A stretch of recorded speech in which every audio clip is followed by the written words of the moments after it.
Պարոն Սաղաթելյան, առաջին հանրապետության 107-ամյակը այսօր ինչ կարևոր ուղերձ ունի հատկապես Արցախի կորստի պայմաններում։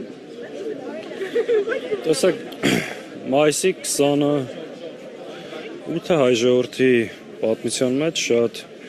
կարևոր խորհրդանշանական, ուսուցողական նշանակություն ունի։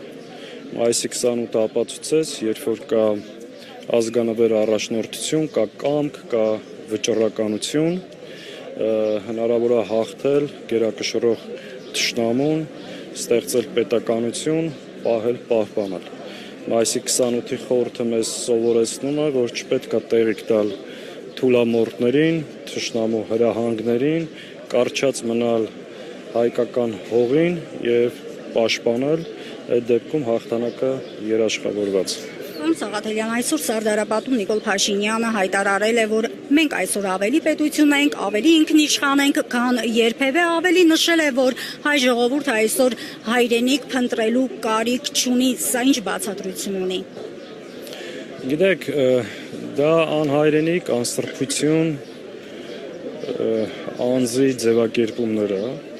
իր իշխանության տարիներին Հայաստանի ինքնիշխանության մակարդակը իջել է պլենդուզի աստիճան, իր իշխանության տարիներին Հայաստանի տարածքային ամբողջականությունը խաթարված է, թշնամին գտնվում է Հայաստանի ինքնիշխան տարածքում, հետևաբար ինքը պետականությունից, հայրենիքից, պետությունից խոսելու իրավունք չունի, որովհետև ինքը ըստ էության դրա թշնամին է։ Նիկոլ Փաշինյանը իր իրական Հայաստանի կոնցեպտով փորձում է արդարացնել այն բոլոր զիջումները, որ արվել են թշնամուն։ Սրանից իդ հանձնումները հիմնավորելու համար հորինել այս իրական Հայաստանի կոնցեպտը եւ կեղծ խաղաղության օրակարգը, որով փորձում է մեր հասարակությանը կերակրել, դրանով փորձելով մեկ անգամ եւս վերընտրվել կամ վերարտադրվել։ Հաշվի առնելով մայիսի 28-ի խորհուրդը, դուք հավանական համարում եք, որ առաջիկայում այս տոնը չի նշվի պետականորեն։ Սրանց իշխանության մնալու դեպքում մեր բոլոր ազգային տոները, ինչպես չնշվեց Արցախի անկախության օրը սեպտեմբերի 2-ը, ինչպես ապրիլի 24-ը պետական մակարդակով որևէ կերպ չնշվեց, այո, ինչ-որ ժամանակ հետո նաև մայիսի 28-ը չի նշվելու, որովհետև իրենք ապազգային թրքահպատակ իշխանություն են եւ ամեն ինչ անում են ազգային մեր ինքնությունից հեռացվելու համար։ Պարոն Սաղաթելյան, Փաշինյանը իր ելույթում նկատեց, որ առաջին հանրապետությունը չարիք էր համարում խորհրդային միությունը եւ ինչ է կարծում, ձեզ էլ հիմնականում խորհրդանում համարում են ռուսամետ ուժ այսօր, քաղաքական բանավեճերից այդպես կարող են ենթադրել իրենց գնահատականը,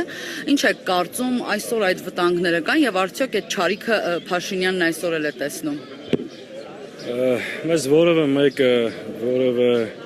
երկրի կողմնակից չի կարող համարել, մենք հայամետ ենք եւ մեր բոլոր որոշումները, գործողությունները, քայլերը բխում են հայ ժողովրդի հավաքական իրավունքները եւ շահերը պաշտպանելու տեսանկյունից։ Նիկոլ Փաշինյանը եւ իր ամբողջ թիմը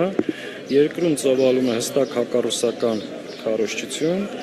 եւ իրենք վարում են ուղիղ թրքամետ իրենց կողմնորոշումը դեպի Թուրքիան։ Դա փորձում են իհարկե արևմտյան արժեքների տակ ներկայացնել, բայց ինքը եւ նրան շրջապատող մարդիկ արևմտյան արժեքների արևմուտքի հետ որևէ առնչություն չունեն։ Իրենք շարունակում են Ռուսաստանին հայտարարել Հայաստանի թշնամի, իսկ Թուրքիային Հայաստանի բարեկամ։ Սա է իրենց վարած քաղաքականությունը։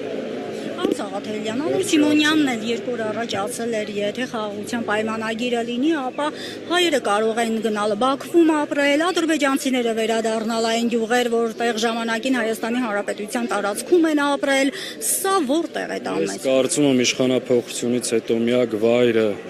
որ Ալեն Սիմոնյանը կարող է ապրել, դա Բաքուն է, հավանաբար ինքը խոսում է դրա մասին։ Դա ընդամենը ինքը իր մասին եւ իր ապագայի մասին է խոսում, այլ ոչ երբեք հայ ժողովրդի։ Հայ ժողովուրդը պետք է վերադառնա Արցախ եւ արցախայերի վերադարձի իրավունքը անքակտելի է։ Իսկ ինչ վերաբերում է Բաքվում ապրելու եւ առևտուր անելու մասին, դա ինքը իր եւ իր նեղ շրջապատի մասին է խոսում, ասացի թե ինչ։ Շնորհակալ եմ։